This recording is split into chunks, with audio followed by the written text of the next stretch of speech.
हसनापुर की मिट्टी के आसपास रहने वाले लोगों में एक अलग तरह की वाइब्स बहती हैं जो उन्हें दूसरे लोगों से अलग करती हैं। उन वाइब्स में इंडिपेंडेंसी अधिक है। हसनापुर से जो विधानसभा चुनाव जीत लेता है उस पार्टी की सरकार बन जाती है। 2012 में इसी विधानसभा सीट से प्रभु दयाल वाल्मीकि चुनाव जीती तो अखिलेश यादव मुख्यमंत्री बने, समाजवादी पार्टी की सरकार बन गई।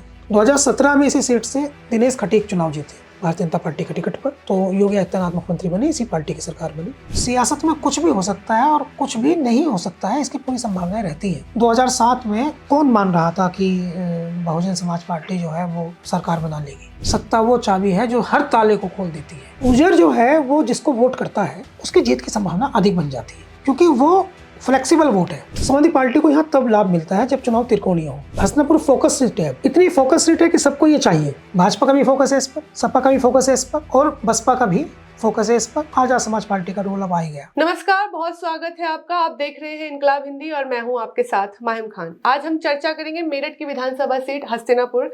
वहां से ऐसी चर्चा हो रही है कि आजाद समाज पार्टी के राष्ट्रीय अध्यक्ष चंद्रशेखर आजाद वहां से चुनाव लड़ने जा रहे हैं। ऐसा देखने को मिला है कि वहां पे दीवारों पे इबारतें लिखी जा रही हैं, ऐसे संकेत दिए जा रहे हैं कि वो वहां से चुनाव लड़ेंगे। क्या वो वहां से चुनाव लड़ेंगे, क्या संभावना है इसकी, इसी से जुड़े मेरे कुछ सवाल हैं जो मैं आज सर से करूंगी। मेरे साथ मौजूद है इनकलाब हिंदी के मैनेजिंग एडिटर आस मोहम्मद कैफ सर। सर आपका बहुत स्वागत है। धन्यवाद भाई। कैसे हैं सर आप? मैं ठीक हूँ। रमजान कैसे जा रहे हैं सर आपके? हाँ ठीक है, रमजान तो अभी तो बहुत गर्मी है नहीं, बड़े कंफर्ट जोन में है। तो सर मेरा पहला सवाल है कि मेरठ की हस्तिनापुर विधानसभा सीट से वहाँ पे कुछ इबारतें ऐसी लिखी जा रही हैं जिससे संकेत दिया जा रहा है कि चंद्रशेखर आजाद वहाँ से चुनाव लड़ेंगे। इसकी कितनी संभावना है कि वो वहाँ से चुनाव लड़ेंगे? क्या वो वहाँ से चुनाव लड़ने जा रहे हैं? इनकलाब हिंदी का जो हमने पहला पॉडकास्ट किया था वो चंद्रशेखर आजाद जी का किया था। और चंद्रशेखर आजाद जब आए थे हमारे दफ्तर में बातचीत के दौरान, उसको लगभग 7 महीना हो गए जी, तो उन्होंने ये बात कही थी। अच्छा। हाँ, उस बातचीत में ही पहली बार ये रिवील किया था उन्होंने। ये जो आप दीवारों पर इबारत बता रहे हैं तो 4 दिन पहले लिखी गई है, लेकिन 7 महीना पहले उन्होंने ये बात बताई थी कि वो हसनापुर से चुनाव लड़ना जो है उनका इरादा है। तो तब बातचीत में मैंने उनसे ये भी कहा था कि ये ब्रेकिंग है, इससे पहले आपने इस बारे में कोई बात नहीं की और आप हसनापुर लड़ना चाहते हैं चुनाव, तो ये काफ़ी बड़ी बात है। इसलिए है क्योंकि हसनापुर जो है वो राजनीतिक तौर पर, सामाजिक तौर पर और ऐतिहासिक तौर पर एक प्रसिद्ध जगह है। महाभारत में इसका जिक्र है। महाभारत में कौरवों के पांडवों की लड़ाई में जिस राजधानी को बार बार उद्घृत किया गया है उस जगह का नाम हस्तिनापुर है। ऐसा है कि हस्तिनापुर की लड़ाई ही महाभारत की लड़ाई बनी। तो ऐतिहासिकता तो ये है और सामाजिकता ये है कि हस्तिनापुर जो है वहाँ का जो वोटर है वो थोड़ा अलग किस्म का है। ऐसा कहते हैं कि हसनापुर के लोगों में, हसनापुर की मिट्टी के आसपास रहने वाले लोगों में एक अलग तरह की वाइब्स बहती हैं जो उन्हें दूसरे लोगों से अलग करती हैं। उन वाइब्स में इंडिपेंडेंसी अधिक है। वे प्रभाव में कम आते हैं, लहर में नहीं बहते हैं और उनका जो चुनाव होता है वो चुनाव जिस व्यक्ति का वो करते हैं अपनी विधानसभा में या जिसको भी अपना नेता चुनते हैं वो रेयर होता है और उसका दूर तक मैसेज जाता है। जैसे आप यही कह लें कि जो हसनापुर से जीत जाता है उत्तर प्रदेश में, वही उसी राजनीतिक पार्टी की सरकार बन जाती है। चंद्रशेखर हसनापुर लड़ना चाहते हैं। चंद्रशेखर जो है वो विधानसभा चुनाव जरूर लड़ेंगे। उनके पास लड़ने के लिए कई सारे विकल्प हैं, लेकिन पश्चिम उत्तर प्रदेश में 4 खासकर ऐसी विधानसभा सीटें हैं जहां पर किसी एक सीट पर भी जाटो समाज, दलित समाजों का जो प्रमुख आबादी है जाटो, मायावती जी जिस बिरादरी से आती हैं या चंद्रशेखर आजाद जिस बिरादरी से आते हैं, जाटो समाज उनका डोमिनेट करते हैं वहाँ पर, वो डोमिनेंस है उनका। जिनमें से एक है हरोड़ा, जिसका नाम बदल के अब उसका सहारनपुर देहात हो गया है। वहाँ से समाजवादी पार्टी के आशु मलिक विधायक हैं। दूसरा है हापुड़, हाल ही का वो सुरक्षित सीट है। तीसरा है हस्तिनापुर, वो भी सुरक्षित सीट है। और एक संभावना हस्तिनापुर और हरोड़ा और हापुड़ के अलावा, यानी सहारनपुर देहात के अलावा कहीं है तो वो रामपुर मनिहारन की थी। सहारनपुर की एक विधानसभा सीट है जो सुरक्षित है। लेकिन हस्तिनापुर से को चूज किया, इसके कई राजनीतिक मतलब है। लेकिन ये खबर दीवारों पे अब इबारतें लिखी जा रही हैं, दीवारें पुतवाई जा रही हैं और उन पर हस्तिनापुर से चुनाव लड़ने का लगभग आजाद समाज पार्टी की मीटिंग्स में ये तय हो गया है कि वो हस्तिनापुर से चुनाव लड़ेंगे। एक और इसका संकेत है, और वो संकेत ये है कि आज ही एक चिट्ठी मैंने आजाद समाज पार्टी की देखी है जो उन्होंने रविंदर भाटी को दी है। रविंदर भाटी जो हैं वो आजाद समाज पार्टी के महासचिव हैं, राष्ट्रीय महासचिव हैं, और वो चंद्रशेखर आजाद के भरोसेमंद साथियों में है। आज ही उस चिट्ठी में उन्हें पश्चिम उत्तर प्रदेश का प्रभारी बनाया गया है, खासकर मेरठ सहारनपुर मंडल का खासकर। तो हस्तिनापुर सीट जो है वो गुर्जर उसमें बड़ी संख्या में है, तो संभवतः ये नियुक्ति भी उनको इसलिए दी गई है। और मैं ये देखने वाला भी हूं कि रविंद्र भाटी जो हैं उनको संभवतः हस्तिनापुर विधानसभा सीट पर काम करने के लिए कहा जाए, हो सकता है, और उनको विधानसभा चुनाव आने तक अगले 1 साल तक वही कैंप करने की बात कही दी जाए। अब जो चंद्रशेखर आजाद के करीबी हैं, जो उनका चुनाव लड़ने का तरीका है, जैसा मैंने नगीने में देखा था, चंद्रशेखर आजाद बहुत आइडियलिटिक चुनाव लड़ते हैं, बहुत काबिलियत के साथ चुनाव लड़ते हैं। उनका जो चुनाव लड़ने का तरीका होता है वो बहुत फोकस्ड है। वो ऐसा चुनाव नहीं लड़ते कि एक नेता आया, उसने कहा कि मैं बड़ा नेता हूं और लोगों ने अपने आप जाकर वोट डाल दिया। चंद्रशेखर आजाद मैकेनिज्म से चुनाव लड़ते हैं। नगीना लोकसभा चुनाव जो उन्होंने लड़ा था वो बहुत शानदार मैकेनिज्म था।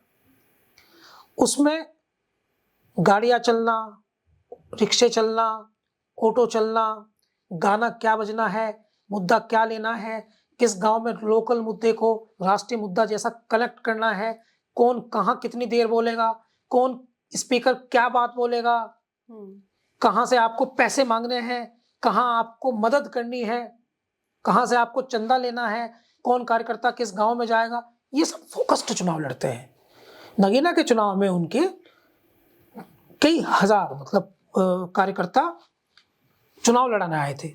मध्य प्रदेश के कार्यकर्ता, राजस्थान के कार्यकर्ता, उनके महाराष्ट्र तक के लोग नगीना में चंद्रशेखर आजाद को चुनाव लड़ाने आए थे। नगीना एक लोकसभा है, बहुत बड़ी लोकसभा है। हस्तिनापुर एक विधानसभा है, बहुत छोटी विधानसभा है। 3,33,000 के आसपास वोट है।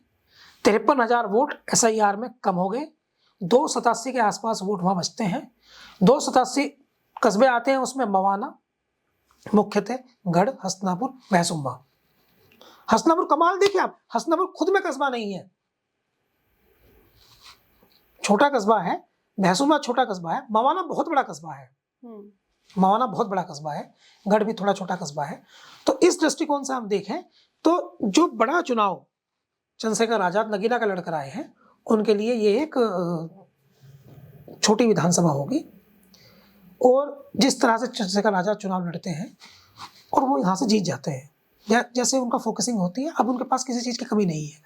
उनके पास अब मेन पावर है, उनके पास अब मनी पावर है, जैसे हम देख रहे हैं कि वो किसी प्रकार से कमजोर नहीं है।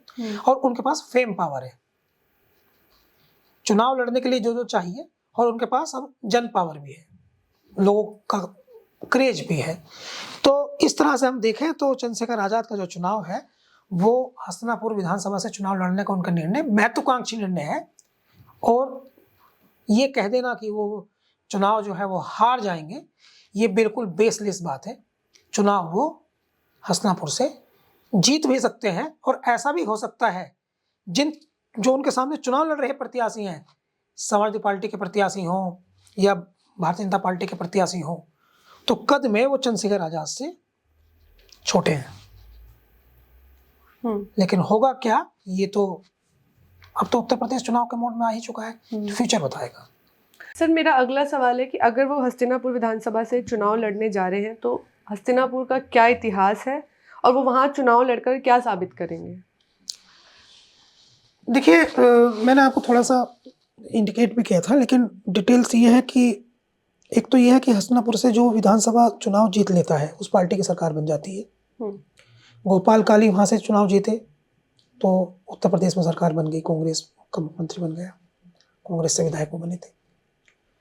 उसके बाद 2007 में योगेश वर्मा, जो अब समाजवादी पार्टी में है, ये बहुजन समाज पार्टी में थे, ये चुनाव लड़े, चुनाव जीते तो बहुजन समाज पार्टी की सरकार बन गई। उससे पहले भी ऐसा ही होता आया है, लेकिन मैं आपको थोड़ा 20 सालों का ही बता रहा हूँ बस। 2012 में इसी विधानसभा सीट से प्रभुदयाल वाल्मीकि चुनाव जीते तो अखिलेश यादव मुख्यमंत्री बने, समाजवादी पार्टी की सरकार बन गई। 2017 में इसी सीट से दिनेश खटीक चुनाव जीते भारतीय जनता पार्टी के टिकट पर, तो योगी आदित्यनाथ मुख्यमंत्री बने, इसी पार्टी की सरकार बनी। और 2022 में फिर से दिनेश खटीक यहाँ से विधानसभा चुनाव जीते, फिर से उत्तर प्रदेश में भारतीय जनता पार्टी की सरकार बनी और योगी आदित्यनाथ मुख्यमंत्री बने। तो एक बात तो ये है। दूसरी बात ये कि पौराणिक हिस्ट्री है, और आप कभी हस्तिनापुर जाएं तो आपको पता चलेगा कि हस्तिनापुर जो है उसमें बड़े पैमाने पर वहाँ पुरानी बिल्डिंग्स आपको दिखाई देंगी। एक जगह है जहाँ जिसको द्रौपदी का तालाब कहते हैं, एक जगह कहते हैं कि नीचे पांडवों का महल था, और अगर हिस्टोरिकल हम बात करें तो पास में एक दूसरी जगह है बागपत। तो एक बार आग लगा दी गई थी पांडवों को जलाकर मारने के लिए लाक्षागृह में, तो यहाँ से अंदर से पांडव सीधे निकले थे बागपत बरनावा में जाकर के। वहाँ से अभी आर्कियोलॉजी की खुदाई में एक बहुत बड़ा पुराना रथ भी निकला है। और हस्तिनापुर से भी हम समय समय पर देखते रहते हैं कि हस्तिनापुर में भी कुछ पुराने चीज़ें पुरातत्व विभाग खोजता रहता है, और ये भी स्पष्ट करता है कि ये जगह जो है, ये प्रश्न उठता रहता है कि क्या ये वही जगह, वही हस्तिनापुर है जिसको लेकर के महाभारत कालीन लड़ाई हुई। तो महाभारत कालीन जो लड़ाई है, महाभारत जो हुई थी वो गद्दी के लिए हुई थी। ये आप लोग जानते ही हैं, कौरव और पांडव की लड़ाई जो थी वो गद्दी की लड़ाई थी, कुर्सी की लड़ाई थी। तो वो गद्दी हस्तिनापुर की थी। इंद्रप्रस्थ बाद में इंद्रप्रस्थ बना, और इंद्रप्रस्थ जो है वो दिल्ली है। पांडवों ने अपनी राजधानी अलग से इंद्रप्रस्थ बनाई थी और वो वहाँ से आए थे। हालांकि उस दौर का प्लान था, वो माइग्रेट करना कहते हैं हम लोग इंग्लिश में, लेकिन वो इंद्रप्रस्थ पांडवों ने अपनी राजधानी बनाई थी दिल्ली। लेकिन अगर मूल हम समझें, अच्छा इसको ना, आप ये आपने पूछा सवाल, मैंने आपको राजनीतिक कारण बताया कि यहाँ से जो जीतता है वो उत्तर प्रदेश में सरकार उसकी बन जाती है। दूसरा कारण मैं आपको ये बताया ऐतिहासिक। अब इसका एक भौगोलिक और ऐतिहासिक कारण का मिक्सअप भी है। हस्तिनापुर आप कभी जाएं, हस्तिनापुर का बड़ा धार्मिक महत्व भी है। वहाँ श्वेतांबर और दिगंबर जैन धर्म के बहुत बड़े समूह जो हैं, उनके बहुत प्राचीन स्थल भी हैं। हस्तिनापुर की जो भौगोलिक स्थिति है वो बहुत शानदार है। उसकी जितनी आपको जो है वो प्रशंसा की जाए वो, क्योंकि हस्तिनापुर गंगा के किनारे बसा हुआ है। वहाँ की आबो हवा, जलवायु जिसे हम कहते हैं क्लाइमेट, बहुत शानदार है, बहुत बढ़िया है। तो इसलिए कैपिटल बनाया होगा कौरवों ने, पांडवों ने उस समय, इसलिए कैपिटल बनाया होगा क्योंकि वहाँ लिविंग जो है वो बहुत बढ़िया है, जलवायु बहुत अच्छी है, क्लाइमेट काफ़ी अच्छा है। अब राजनीतिक कारण भी बहुत शानदार है, भौगोलिक कारण भी बहुत शानदार है, और सामाजिक कारण भी बहुत शानदार है। एक ये भी इसका रीजन है कि वहाँ 60,000 से ज़्यादा जाटव वोट है, जाटव, और दलित किसी एक विधानसभा पे इससे भी ज़्यादा हो सकता है, लेकिन इतनी बड़ी संख्या में जाटव कहीं नहीं है, जाटव गोत्र के लोग। तो जाटव गोत्र के लोग कहीं नहीं है इतनी बड़ी संख्या में, तो इसलिए भी इसकी वैल्यू जो है वो राजनीतिक भी है, सामाजिक भी है, भौगोलिक भी है और ऐतिहासिक भी है। जैसे आपने हालिका, वो तो फिक्शन है, कल्पना है, मगर आपने एक वेब सीरीज देखी होगी मिर्जापुर, जिसमें वो अक्सर लड़ाई लड़ते हैं अखंडानंद त्रिपाठी, मिर्जापुर की गद्दी की लड़ाई, जौनपुर की गद्दी की लड़ाई, सुल्तानपुर की गद्दी की लड़ाई। तो इस तरह कह सकते हैं कि जैसे लखनऊ की गद्दी की लड़ाई है क्योंकि वो कैपिटल है, ऐसे हस्तिनापुर की गद्दी की लड़ाई है, और जो हस्तिनापुर की गद्दी पर बैठेगा बड़ी गद्दी वो हासिल कर लेगा, ऐसी सोच है। सर, अभी आपने जैसा कहा कि जो हस्तिनापुर से जीतता है वो सरकार बना लेता है, तो क्या आजाद समाज पार्टी इतनी मजबूत है कि यूपी से वो बहुमत से वहां पे अपनी सरकार बना सकती है? अनएक्सपेक्टेड तो कुछ भी हो सकता है, क्योंकि राजनीति में ये कह देना किसी को कि ऐसा नहीं हो सकता, क्योंकि अभी चुनाव में समय है, पता नहीं क्या परिस्थिति बने। ऐसा 2007 में कौन मान रहा था कि बहुजन समाज पार्टी जो है वो सरकार बना लेगी। 2007 में, उससे पहले मुलायम सिंह यादव मुख्यमंत्री थे, उससे पहले राजनाथ सिंह मुख्यमंत्री थे, रामप्रकाश गुप्त मुख्यमंत्री थे, कल्याण सिंह मुख्यमंत्री थे। एक दशक से भी ज़्यादा मायावती जो है वो सत्ता से दूर थी। 2007 में वो बहुत मजबूत मुख्यमंत्री बनी। बहुत मजबूत का मतलब ये था कि बहुजन समाज ने जब से बसपा बनी, तो काशीराम जी ने जब से बसपा बनाई तो उन्होंने एक बार सरकार चलाई, वो मुलायम सिंह यादव के साथ मिलकर के 92 के बाद।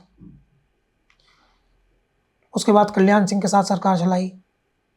तो जितनी बार भी मुख्यमंत्री बन रही थी मायावती, उतनी बार वो किसी ना किसी के सहयोग से बन रही थी। लेकिन 2007 में बड़ा अनएक्सपेक्टेड जीत थी, वो पूर्ण बहुमत वाली मुख्यमंत्री बनी थी। तो ये सोच लेना किसी का भी कि ये हो सकता है और ये नहीं हो सकता है, तो सियासत में कुछ भी हो सकता है और कुछ भी नहीं हो सकता है, इसकी पूरी संभावनाएं रहती हैं। लेकिन कुछ फैक्ट, जर्नलिस्ट लोग फैक्ट पे एनालिसिस करते हैं, तो फैक्ट पे एनालिसिस करते हुए हम ये पाते हैं कि 2007 में जब बसपा की मायावती उत्तर प्रदेश में संपूर्ण बहुमत के साथ मुख्यमंत्री बनी, उस समय से वो 2007 से वो 89 से लेकर के 11 और 7 18 साल की एक्टिव पॉलिटिक्स में थी और कई बार चीफ मिनिस्टर रह चुकी थी, और ये फील करा चुकी थी अपने समाज को कि उनका हित सत्ता और शासन से ही है। जैसे काशीराम जी जो हैं जब स्पीच देते थे तो वो कहते थे कि सत्ता वो चाबी है जो हर ताले को खोल देती है। सत्ता वो चाबी है जो हर ताले को खोल देती है। और मायावती के मुख्यमंत्री बनने के बाद तो जो कुछ वर्किंग इस तरह की थी, कुछ मायावती जी जो है उनकी वर्किंग इस तरह की थी, इस तरह की वर्किंग थी कि जो उत्तर प्रदेश के मुख्यमंत्री हैं योगी आदित्यनाथ, उनकी सरकार में इन पर एनएसए कार्रवाई होने जा रही थी, लगभग हो ही गई थी, और जेल तो ये चले ही गए थे। राजा भैया जो हैं उनको एक डीएम थे मुस्तफ़ा, एक सरदार जसवीर सिंह, एक दूसरे वो राजा भैया जो है उनको कितने समय तक जेल में रखा, उन पर तो गुंडा गैंगस्टर लगा दी थी। मायावती की जो वर्किंग थी वो बोल्ड वर्किंग थी, और वो ये मैसेज देने में दलित समाज के किसी व्यक्ति के साथ में कुछ अगर गलत हो जाता था तो उसको तुरंत उसमें कार्रवाई करना और मजबूत कार्रवाई करना, ये मायावती की सरकार में जो है ये आम हो गया था। तो एक मैसेज था समाज में, एक मैसेज था समाज में कि मायावती जो है वो एक बोल्ड लीडर है। उसका लाभ उनको 2007 में मिला था। 2007 में उसको एक लाभ, उसका बड़ा लाभ मिला था, बहुमत की सरकार बनी थी उत्तर प्रदेश में। चंद्रशेखर का मैसेज तो है, मेंबर ऑफ पार्लियामेंट हैं, नगीना से सांसद हैं, अच्छा बोलते हैं, अपने समाज की लड़ाई में आगे खड़े रहते हैं, जहाँ कहीं कोई घटना होती है, कहीं भी कोई घटना होती है तो वहाँ जा करके फील कराते हैं अपनापन। लेकिन मुख्यमंत्री बनना, पूर्ण बहुमत की सरकार आना, वो एक बहुत बड़ा स्ट्रक्चर का काम है। अभी उत्तर प्रदेश में मोस्ट पावरफुल अपोजिट पार्टी है समाजवादी पार्टी। वो भी, अखिलेश यादव भी, उनकी पार्टी भी, उनके कार्यकर्ता भी, समाजवादी पार्टी के कार्यकर्ता भी मैनेज नहीं कर पा रहे। कल उन्होंने भी आईपैक को हायर किया है। आईपैक जो राजनीतिक पार्टी का प्रचार प्रसार का काम देखने वाली कंपनी आईपैक, ममता बनर्जी का काम देखती है, अरविंद केजरीवाल का काम देखती है। कल उन्होंने भी वो आईपैक एक कंपनी है उसको हायर किया है, यानी उन्हें भी अपने पार्टी के कार्यकर्ताओं पर अब संदेह है कि हमको एडिशनल सपोर्ट चाहिए, एडिशनल सपोर्ट चाहिए, प्रचार प्रसार में हमें एडिशनल सपोर्ट भी चाहिए। तो इस नज़रिए से अगर हम देखें तो ये कहना भाई राजनीति में हो तो कुछ भी सकता है, अभी 6-7 महीने, 8 महीना, 10 महीना बचा है, हो तो कुछ भी सकता है, लेकिन ऐसा हो सकता है कि चंद्रशेखर आजाद वहां से जीत जाए, 4-5 विधायक और कहीं से जीत जाए, 4-5 विधायक वो अपने जिता लें और सरकार जिसकी बने वो सरकार में शामिल हो जाए। फिर भी यही कहा जाएगा कि जहां जो हस्तिनापुर जीतता है उसकी सरकार बनती है, या थोड़ा संख्या में अधिक विधायक जीत जाए। लेकिन मैं कम से कम एज ए पॉलिटिकल एनालिस्ट मैं ये कहने में अपना आपको स्पष्ट कर रहा हूं कि उत्तर प्रदेश में 2027 में ही चंद्रशेखर आजाद मुख्यमंत्री बन जाएंगे। तो ये कहना बहुत जल्दबाजी है, अभी तो वो परिस्थिति कम से कम है नहीं। तो ये हो सकता है कि वो अपने कुछ विधायक जिता ले जाएं और जिस पार्टी की सरकार बन रही है उसे समर्थन दे दें। ये हस्तिनापुर का रोल हो सकता है। सर, मेरा अगला सवाल है कि हस्तिनापुर विधानसभा सीट के राजनीतिक आंकड़े क्या हैं और किस पार्टी के ज़्यादा मुफीद हैं? देखिए, यहाँ से 2000 भाजपा भी जीती है हाल के दिनों में 2 बार, कांग्रेस भी जीती है और समाजवादी पार्टी भी जीती है। चुनाव समाजवादी पार्टी को यहाँ तब लाभ मिलता है जब चुनाव त्रिकोणीय हो। जब 1-to-1 चुनाव होता है समाजवादी पार्टी को तकलीफ होती है। जैसे पिछला चुनाव जिसको दिनेश खटीक ने जीता 2022 वाला, उसको समाजवादी पार्टी ने योगेश वर्मा को लड़वाया था, जिन्हें 7313 वोट के आसपास का संभवतः अंतर है। योगेश वर्मा 7300 वोट के करीब से हार गए थे चुनाव। 2017 में और 2012 में और 2007 में बसपा 2007 में जीती, योगेश वर्मा जीते थे। 2012 में समाजवादी पार्टी जीती थी। तो इस दृष्टिकोण से हम देखें तो 1 लाख यहाँ मुसलमान वोटर है, 3,30,000 सारा वोटर है, 287 अब बच गया है, कुछ का कट गया है SIR में, 50,000 के आसपास, 53,000 के आसपास वोट कट गया, कम हो गया है। तो इस नजरिए से हम देखें तो 1 लाख मुसलमान वोटर जो बहुतायत समाजवादी पार्टी को वोट करता है अधिकतम। 60,000 दलित है, जिसमें बड़ी संख्या में जाटव है और दूसरी बड़ी संख्या में वाल्मीकि है। इसके अलावा खटीक संख्या में कम है मगर उनका विधायक है। बैलेंस करने के लिए करती है राजनीतिक पार्टियां, उनको अपना गणित लगाती है। और 1 लाख के आसपास संख्या कम ज़्यादा हो सकती है, क्योंकि कुछ SIR के कारण और कुछ अन्य कारणों से संख्या कम ज़्यादा हो सकती है। जाति का जनगणना चूँकि नहीं अभी हुई है तो इसलिए स्पष्ट नहीं कहा जा सकता। और पुरानी जनगणना के आधार पर, डेटे के आधार पर हम देखें तो कमोबेश 1 लाख के आसपास गुजर है, और गुजर इस विधानसभा सीट का की पॉइंट है। तो गुजर जो है वो जिसको वोट करता है उसकी जीत की संभावना अधिक बन जाती है, क्योंकि वो फ्लेक्सिबल वोट है। यानी अगर वो 1 लाख में से 50,000 समाजवादी पार्टी को गया तो दूसरे दल का 50,000 कम हुआ, समाजवादी पार्टी का 50 प्लस हुआ। वो 50,000 मान लो बसपा को गया तो दूसरे दल का 50,000 कम हुआ, उनका प्लस हुआ। यानी संख्यात्मक तौर पर वो कम है, मगर वो जिस राजनीतिक दल को जाता है उसको डबल कर देता है, क्योंकि वो स्थायी रूप से किसी एक राजनीतिक पार्टी को वोट नहीं करता। 2007 में उसने बसपा को किया, 2012 में उसने सपा को किया, 2017 में उसने भाजपा को किया, 2022 में उसने भाजपा को किया, उससे पहले उसने कांग्रेस को किया। तो वो स्थायी वोट नहीं है। जैसे मुस्लिम वोट है वो स्थायी वोट है, किसी एक को पड़ रहा है, ऐसे गुजर किसी एक को नहीं पड़ रहा। तो जिधर जाता है उधर जिता देता है, क्योंकि वो दूसरे का कम होता है। जिसके पास से जा रहा है उसका कम होता है और जिसके पास जा रहा है उसका प्लस करता है। इसलिए गुजर वोट जो है वो टेक्निकली इसमें की वोट है, और किसी एक को देता नहीं है वोट, किसी एक को देता नहीं है, अपने बदलता रहता है मिजाज को। तो इस सीट का इसलिए ये वोट का जो आंकड़ा है ना वो ये है कि यहाँ पर शेष दूसरी जातियाँ हैं, जो भारतीय जनता पार्टी का मूल वोटर है या कुछ भी, लेकिन मेनली तो आप समझें तो इसमें कि वो वोट जो है गुजर का है। मुसलमान तो दे देगा वोट, वो तो किसको देता है वो तो अब समझ में आता है।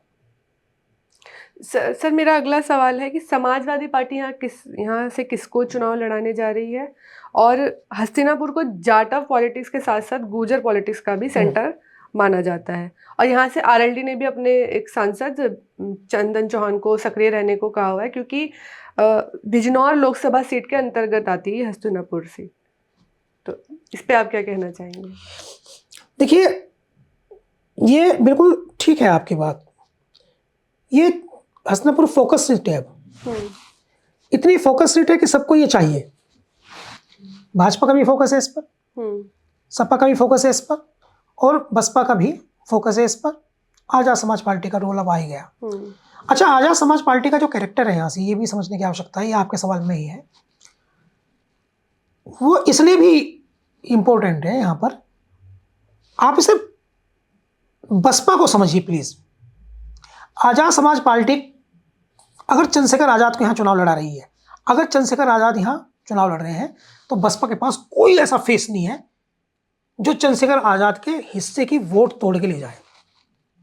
मैं ये शर्तें नहीं कह सकता कि ये चंद्रशेखर आजाद 2027 में मुख्यमंत्री बनेंगे या नहीं बनेंगे, लेकिन ये बात मैं शर्तियां कह सकता हूं कि चंद्रशेखर आजाद के चुनाव लड़ने के कारण यहां बसपा शून्य हो जाएगी। जैसे 10 से 15 हजार वोट के आसपास बसपा का प्रत्याशी नगीना लोकसभा में रह गया, ऐसे कितना बड़ा चेहरा बसपा दे दे हस्तिनापुर विधानसभा सीट पर चंद्रशेखर आजाद के अपोजिट, वो 10,000 का आंकड़ा पार नहीं कर पाएगा। ये बहुत पॉइंटेबल और क्लिकेबल बात है। अब आपने प्रश्न किया है कि समाजवादी पार्टी किसको चुनाव लड़ाएगी। समाजवादी पार्टी बहुत अधिक संभावना है कि यहाँ योगेश वर्मा को चुनाव लड़वाएगी। योगेश वर्मा लोकसभा चुनाव लड़े बसपा से बुलंदशहर से, उनकी पत्नी मेयर रही मेरठ में, और उनकी पत्नी को समाजवादी पार्टी ने लोकसभा चुनाव लड़ाया था। सामान्य सीट पर दलित प्रत्याशी को वो प्रयोग किया था जो अयोध्या में प्रयोग किया, और यहां से रामायण में राम का किरदार निभाने वाले एक प्रत्याशी अरुण गोविल वो चुनाव में थे और वो बामुश्किल जीते, बिल्कुल किनारे आकर के। उसमें भी बताते हैं कि सिस्टम का योगदान था, लेकिन वो बामुश्किल जीते बहुत किनारे आकर के। इसलिए इस दृष्टिकोण को अगर हम समझने की कोशिश करें तो इसलिए भी ये समझ में आती है बात कि ये चुनाव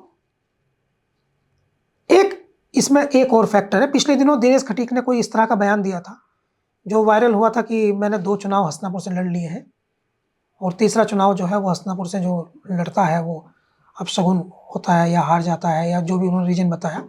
तो उन्होंने कुछ इस तरह से कहने की कोशिश की थी कि संभवतः संकेत दिया था कि मैं हस्तिनापुर नहीं लड़ूंगा, तो भारतीय जनता पार्टी किसी दूसरे को लाएगी, बहुत अधिक संभावना है इनको लड़ाएगी, इसमें संदेह है। तो इसको अगर हम पॉइंट टू पॉइंट परतों को जोड़ें तो हस्तिनापुर का जो अगला चुनाव होने जा रहा है वो अब तक 2022 में 1-1 हुआ था, लेकिन अब ये बिल्कुल तय है कि हस्तिनापुर का 2027 का चुनाव 3 कोणों में होगा, त्रिकोणीय होगा। बसपा की जगह आजाद समाज पार्टी होगी। बसपा वहां मजबूत लड़ती, 2007 में उनका विधायक रहा है। उसके बाद प्रशांत जाटव लड़े थे, प्रशांत जाटव भी अच्छा चुनाव लड़े थे, लेकिन अब मुख्य बात यह है कि 2027 का जो चुनाव होगा वो योगेश वर्मा बनाम चंद्रशेखर आजाद होने की संभावना है। अब मैं आपको एक बात और बता दूं, चंद्रशेखर आजाद जो हैं वो 2017 के बाद राजनीति में उनका उद्भव होना शुरू हुआ, सहारनपुर की राजनीति से। योगेश वर्मा जाटव समाज के नेता 2007 में बहुत बड़े नेता बन गए थे, बहुत बड़े, इतने बड़े कि जब उन्होंने पीस पार्टी से 2012 का चुनाव लड़ा, पीस पार्टी से यही हस्तिनापुर विधानसभा सीट से, तो 40,000 से ज़्यादा वोट उन्हें पड़ी, इतना कद था। तो चंद्रशेखर आजाद का कद है दलित समाज की राजनीति में, मगर इस बात को इनकार नहीं किया जा सकता कि योगेश वर्मा उस क्षेत्र में जाटव समाज का हीरो है। उस क्षेत्र में योगेश वर्मा को कमतर नहीं आंक सकते। वो निश्चित तौर पर जाटवों का एक बड़ा हिस्सा प्राप्त करेंगे, गुर्जरों का एक बहुत बड़ा हिस्सा प्राप्त करेंगे, और मुसलमानों का एक बहुत बड़ा हिस्सा जो समाजवादी पार्टी को वोट करता है वो प्राप्त करेंगे। कुल मिलाकर आप कह सकते हैं कि ये बेहद टक्कर का चुनाव होगा, नेक टू नेक फाइट होगी। ऐसी फाइट में चूंकि अपोजिशन के जो वोट हैं वो चंद्रशेखर लेंगे, अपोजिशन के वोट ही जो समाजवादी पार्टी लेंगे, और भारतीय जनता पार्टी का जो वोटर है वो स्टेबल है। तो ऐसी परिस्थिति में बहुत अधिक संभावना है कि भारतीय जनता पार्टी भी जीत जाए। कुल मिलाकर के त्रिकोणीय लड़ाई इसकी परिस्थिति बन रही है आज से ही। अब यहां से समाजवादी पार्टी प्रत्याशी बदलती है, योगेश वर्मा के स्थान पर किसी को लड़ाती है। तो अब किसी भी प्रत्याशी को लड़ा ले, अब वो योगेश वर्मा से कमजोरी होगा। जैसे मैंने बसपा को बताया कि बसपा किसी भी प्रत्याशी को लड़ा ले, अब वो चंद्रशेखर आजाद से कमजोरी होगा। तो इसी तरह मैं समाजवादी पार्टी को बता रहा हूँ कि वो किसी भी प्रत्याशी को लड़ा ले, लेकिन वो योगेश वर्मा से कमजोरी होगा। कोई इतना बड़ा फेस नहीं, कोई वहाँ जा करके जो है वो उसको काउंटर कर पाए, क्योंकि चंद्रशेखर आजाद ने इस विधानसभा सीट के समीकरण गड़बड़ा दिए हैं।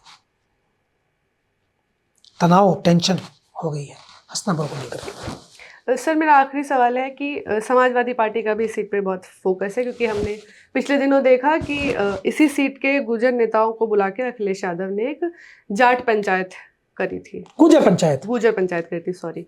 उस पर आप क्या कहना चाहते हैं? नहीं, अखिलेश यादव ने गुर्जर पंचायत की, इस क्षेत्र के 300 बड़े नेता वहां पहुंचे थे।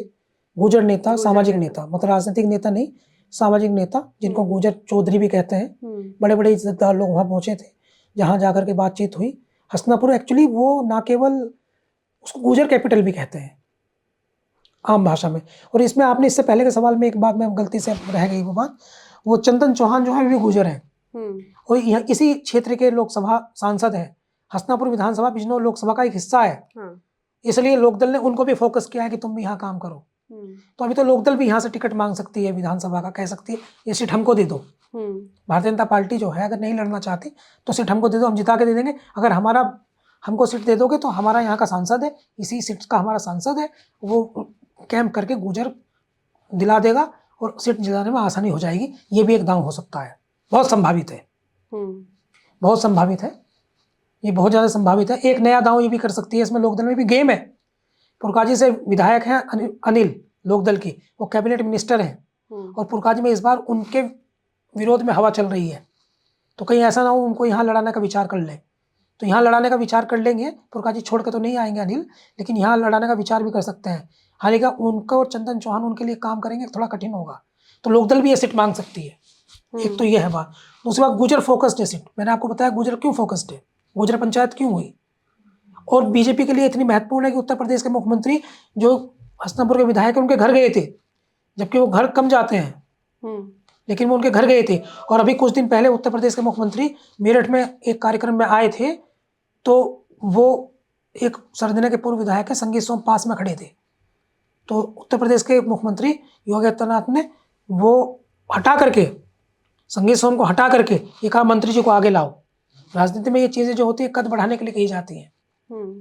और यही हस्तिनापुर के विधायक जो हैं, इनके कहने पर, इनके धरने देने पर उत्तर प्रदेश का सबसे ईमानदार आईपीएस, जिसकी प्रशंसा उत्तर भारत के प्रधानमंत्री नरेंद्र मोदी ने मंच से की थी, प्रभाकर चौधरी का ट्रांसफर किया गया था दिनेश खटीक के बहुत प्रयास पर, राज्य मंत्री भी हैं सरकार में। तो इस दृष्टिकोण से हम देखें तो गुर्जर राजनीति के लिए बहुत महत्वपूर्ण है। ये गुर्जर राजनीति के लिए बहुत महत्वपूर्ण है, क्योंकि बहुत सारे लोगों की परीक्षा होनी है। समाजवादी पार्टी में भी बहुत सारे लोग बहुत बड़ा बड़ा पर्चा फाड़ कर आए हैं अखिलेश यादव के दरबार में जाकर के। तो कितना उन्होंने जितना पर्चा फाड़ दिया है उतना ग्राउंड पे कुछ रिजल्ट दे पाएंगे नहीं, ये भी देखा जाएगा। और ये भी देखा जाएगा कि योगेश वर्मा कितना असर है, और चंद्रशेखर आजाद भी दमदार चुनाव लड़ेंगे, और भाजपा भी दमदार उपस्थिति दर्ज कराएगी। बहुत फोकस्ड चुनाव होगा हस्तिनापुर। बहुत बहुत धन्यवाद सर अपना समय देने के लिए। आपकी इस पूरी चर्चा पर क्या राय है हमें कमेंट में ज़रूर बताइएगा। धन्यवाद।